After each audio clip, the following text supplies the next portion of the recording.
Thank you, Mr. Chair. Nobody understands the Great Firewall better than the Chinese people, who, despite the CCP's denial of human rights and despite the CCP's aggressive rhetoric about the U.S. and our allies, still find ways to talk about censored topics. For example, when the CCP blocked the Me Too hashtag, activists in China began using the Chinese characters Me Too, which you can see here, which mean rice rabbit. Now they even use rice and rabbit emojis to get around the censors. Mr. Krishnamoorthi, Chinese netizens often use these kinds of techniques to discuss sensitive topics, correct? That's correct. Let me show you another image. This is the image of the tank man from the Tiananmen Square massacre. This is also censored in China, correct, Dr. Cooper? Yes. But some Chinese citizens do know about Tank Man, including from U.S. broadcasters like Voice of America. Hence, they developed memes like this one to discuss what happened at Tiananmen Square. Mr. Krishnamoorthi, the CCP eventually detected these ducks and actually blocked searches for big yellow duck. Isn't that right?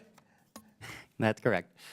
Chinese language content produced by VOA, which is critical for countering the CCP's narrative of aggression, gets almost 2 million views every day.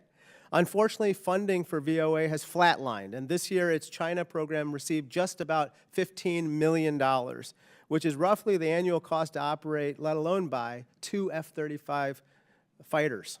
Mr. Krishnamoorthi, increasing funding for VOA and programs like Radio Free Asia would help Chinese citizens get better access to non-CCP messaging and lower support for aggression towards neighbors and friends, right?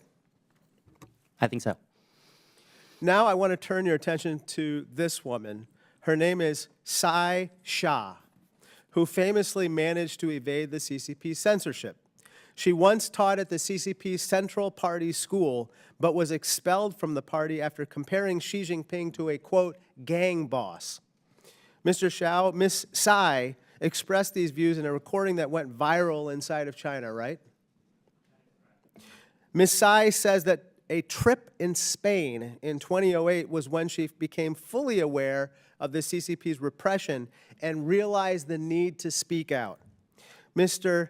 Krishnamoorthi, it is these kinds of people-to-people ties and exchanges that, in my opinion, are among our best tools for combating CCP censorship. Would you agree with me? Most certainly. Unfortunately, the number of Chinese students studying in the U.S. has dropped almost 30% in just the last few years. So, Dr. Cooper, even as we compete with the CCP, we need to increase student and other exchanges with the Chinese people. Isn't that right?